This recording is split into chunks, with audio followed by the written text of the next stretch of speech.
You know what the lowest barrier to attacking a privacy or anonymity technology is?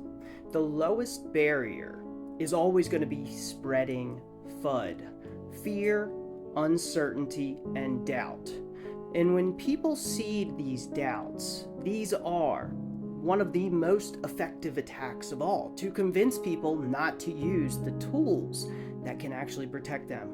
And this is very common out there. So anytime I see someone to comment, and I'm not talking about you, I'm just giving a random example. Anytime I see someone comment and they're saying something that says this or that is compromised, I always check for myself. I always look for the evidence. And if I can't find the evidence, that doesn't mean I blindly trust it.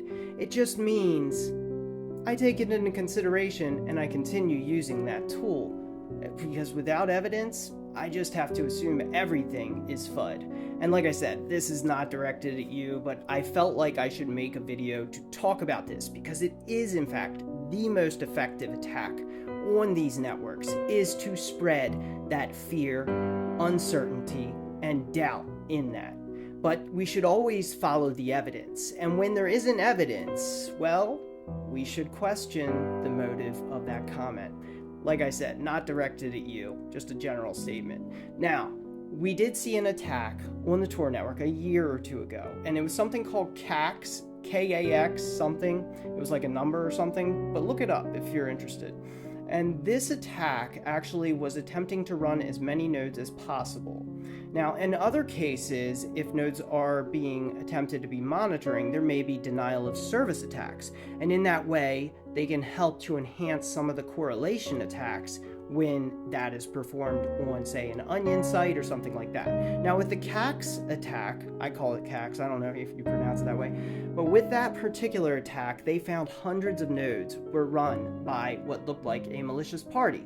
Now, the Tor project responded to this. They actually made things stricter for running nodes. They actually kicked off all of those malicious nodes. So anytime malicious nodes are reported and Tor is the most studied network for protecting your privacy. So it has more eyes on it than anyone else in the world. So no other project has this many eyes on it, this many security researchers constantly analyzing it. So we can rest assured knowing that if anything could be safe, Tor would be the most likely candidate for that because it has been attempted to break constantly, and it is not to say that users haven't been exploited. For example, they may have a malicious download on a website they're targeting, so people need to be careful about what they download because of course there could be something extra in a file you're downloading. But for general browsing, you're perfectly safe. And my honest opinion and my honest take is